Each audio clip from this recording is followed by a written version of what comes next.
Hi అండి, అందరికీ నమస్కారం. Welcome to our channel. ఈరోజు మనం రాగి పిండితో అయితే లడ్డూలను చేసుకుందామండి.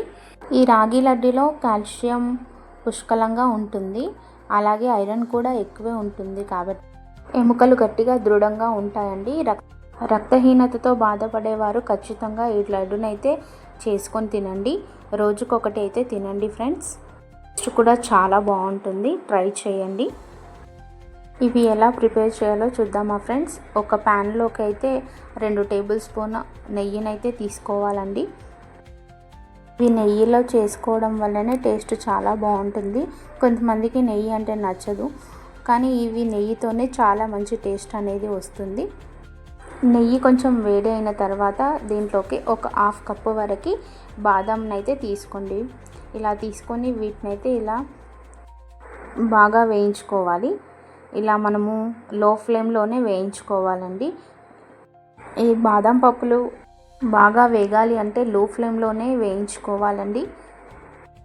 ఇలా వేగిన తర్వాత ఇవి పక్కకు తీసి పెట్టుకోవాలండి. అదే నెయ్యిలోకి ఒక 1/2 కప్పు వరకు జీడిపప్పుని కూడా ఇలాగే వేయించుకోవాలి. ఇది కూడా లో ఫ్లేమ్లోనే వేయించుకోవాలండి. మనము నెయ్యిలో జీడిపప్పు వేయించుకుంటే ఇంకా మంచి టేస్ట్ అనేది వస్తుంది. జీడిపప్పును కూడా పక్కకు పెట్టేసుకోవాలి. ఆ నెయ్యిలోకి కొంచెం మనం ఉప్మా రవ్వ ఉంటుంది కదండి, అది కొంచెం వేయించుకున్న తర్వాత దాంట్లోకి 2 టేబుల్ స్పూన్ నువ్వులు అయితే ఇలా వేయించుకోవాలి మొత్తము. ఇలా వేగిన తర్వాత ఈ ఉప్మా రవ్వను కూడా పక్కకు పెట్టుకోవాలండి. తర్వాత రాగి పిండిని కూడా ఇలాగే 1 కప్పు వరకు తీసుకొని వేయించుకోవాలి. చూడండి, మనం ఇలా వేయించుకుంటూ ఉండాలి. రాగి పిండి తొందరగా పోతుంది కాబట్టి లో ఫ్లేమ్లోనే వేయించుకోవాలండి. ఇలా రాగి పిండిని కూడా వేరే బౌల్లోకి అయితే మార్చుకోవాలండి. ఈ రాగి లడ్డూలోకి 1 కప్పు బెల్లంనైతే ఇలా తీసుకోవాలండి. నేనైతే తురిమి తీసుకున్నాను. ఇందాక నెయ్యిలో ఫ్రై చేసి పెట్టుకున్న ఆల్మండ్స్ని, బాదం పప్పునైతే ఇలా మిక్సీలోకి వేసుకొని ఒకసారి నార్మల్గా అయితే మిక్సీకి వేసుకోవాలండి. ఇలా కచ్చాపచ్చాగానే ఉన్నట్టు చూసుకోవాలి.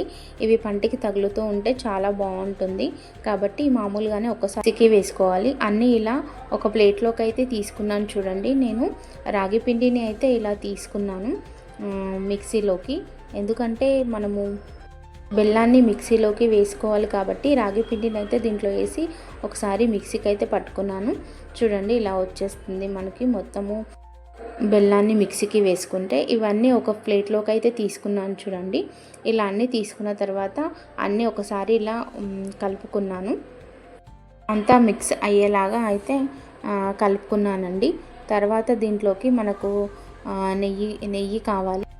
మొత్తం రాగి పిండితోనే చేస్తే పంటికి అతుక్కపోతుంది కాబట్టి దీంట్లోకి ఉప్మా రవ్వని అందుకే వేయించుకొని వేసుకున్నానండి.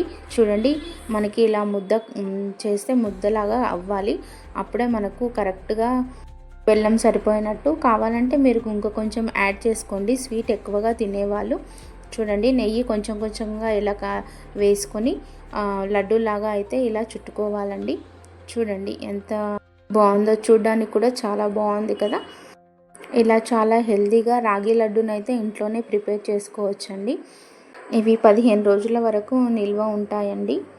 ఎదిగే పిల్లలకైతే రోజు ఒక లడ్డు తినేలాగా అయితే ట్రై చేయండి ఫ్రెండ్స్. ఎంతో ఈజీగా హెల్తీగా ఉన్న లడ్డూనైతే ప్రిపేర్ చేసుకున్నామండి.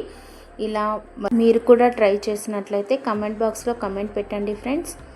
ఇలా మరిన్ని వీడియోస్ కోసం నా ఛానల్ అయితే సబ్స్క్రైబ్ చేసుకోండి. Please like, share and subscribe to my channel. Thank you.